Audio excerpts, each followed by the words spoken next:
There is this as well. It's really as if the city of San Jose just emptied out and showed up at your doorstep, because that's what it looks like when 1 million people grab what they can and run for their lives to escape shelling and missile attacks from an invader.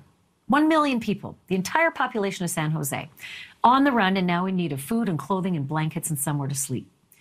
And if they've got little kids with them, you know how much more they need than just those basics. To make this story even more bewildering, this wholesale flood of humanity began just a week ago. Just 1 week ago tonight, 1 million people. And you better brace yourself, because the number's expected to increase fivefold to 5 million. 5 million innocent women and children. International organizations are flooding in from all over the world to help make a difference for the suffering. Save the Children is one of them, a big one. And they've been in Ukraine since 2014, helping children and families. But now the playbook has changed, and they're feverishly setting up centers in neighboring Poland and Lithuania and Romania to help the refugees as they arrive by the hundreds of thousands. Joining me right now, Greg Graham. He's the head of the humanitarian response for Save the Children. Greg, where do you even begin? Tell me what you need and how everybody watching can help. Oh, thank you for sharing the story and the need. I mean, as our Save the Children's founder said 100 years ago, every war is first a war against children. And that's as true today as it was 100 years ago. So what we need, and what children need, is they need food, they need water, they need safety. They need blankets in the middle of winter. They need a safe place to be, a place to be with other children. They need an ability to recover from the extraordinary trauma of being caught in the middle of war.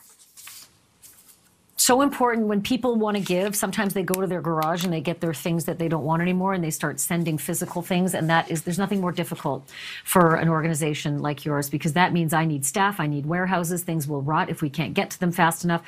I suppose you'll agree with me if I say just money. Money, it goes much farther than anything else, correct? Absolutely. It is the thing that is most useful, and it is actually the thing that is often most useful to families. So first of all, as you say, the logistical challenges of taking those donated goods, all given with good intention, is almost impossible to get across and distribute. But also, when we're giving cash donations where we can, where there are local markets and stores and people can work, we try to give cash to families, because they know best what they need when they arrive in a strange place and set up. But we also use those for blankets, for food, for hygiene items, for diapers, for everything that you might imagine children need as they flee war, often with nothing more than the clothes on their backs. It's unbelievable to read that over 400 children right now are in the direct line of fire. Here's what I'm going to do, Greg Graham. Thank you for what you said. I'm going to put up the address to donate to Save the Children. People, right now, wherever you are, use your phone, use your laptop, use your tablet. Go to savethechildren.org/Ukraine. Savethechildren.org/Ukraine.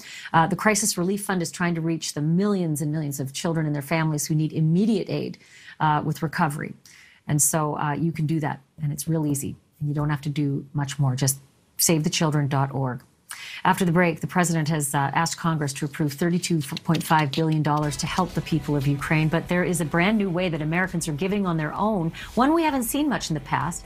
How much? And what are your fellow countrymen giving? How are they sending it overseas? Here's a hint. Doesn't involve cash, checks, or even banks. Solving the mystery next. Thank you for watching. Click the red subscribe button below so you can get more of News Nation's fact-driven, unbiased coverage.